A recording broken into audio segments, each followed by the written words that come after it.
Apparently, the majority of the season has been leaked. Now, the crew is still filming, but the plot lines of the major characters have been released in a detailed manner, so detailed in some parts that it seems pretty believable. Of course, we all knew this would happen. It's been happening in previous seasons that have filming outside of indoor studios.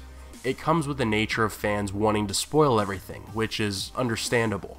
I will leave a link to the full breakdown of the alleged plot, but today I just want to talk about one event that supposedly takes place, and this event is in reference to Dany's Dragons. Let me throw out a massive spoiler warning to all viewers right now.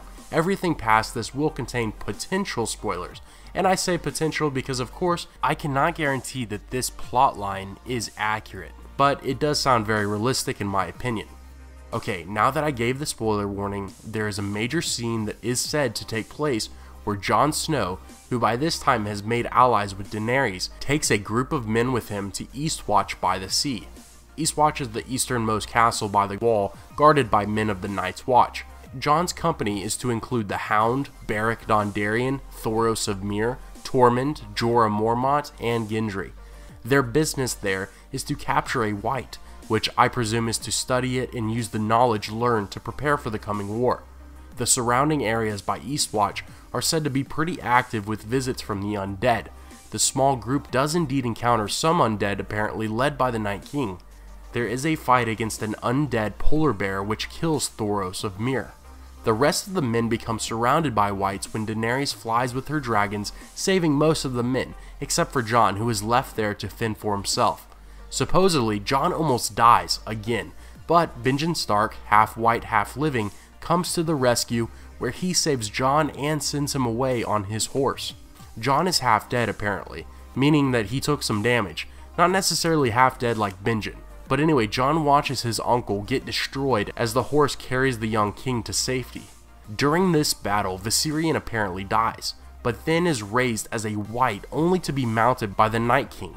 And lastly, in a different event, Viserion is seen carrying the Night King toward the wall, breathing blue flames.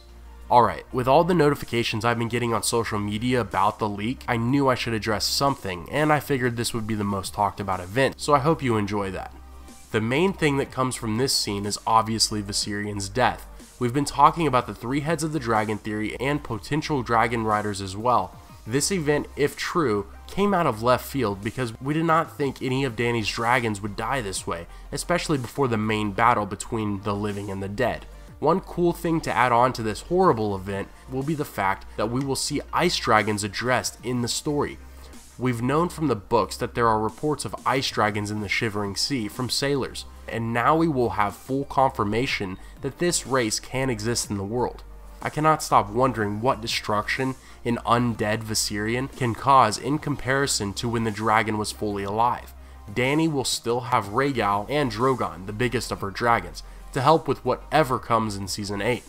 I have a feeling the magic and power of the Night King will unearth a massive force to be reckoned with in regards to his command of Viserion.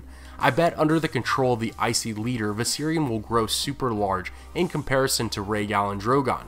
It has been said that ice dragons are much larger than their fire-breathing counterparts. Let me know your thoughts. Lastly, I want to give a shout out to our sponsor for today's video. Geek Fuel has delivered one of the best mystery boxes to date with their exclusive Game of Thrones Dragon Egg storage container in this month's mystery box. I got one and I have it on my desk at home for all my paper clips and rubber bands. Yes, I know, I still use paper clips, and I guess I'm just old-fashioned in that way. What's really cool about it though is that you can double the egg's use as a toothbrush holder for your children or even yourself. If you check them out, be sure to use my link in the description because you will receive a bonus Game of Thrones item in your box. The full link to all the Season 7 plots will be in the description, in case you can't wait any longer for the spoilers. Thanks for watching, have a great day everyone, and I will see you tomorrow.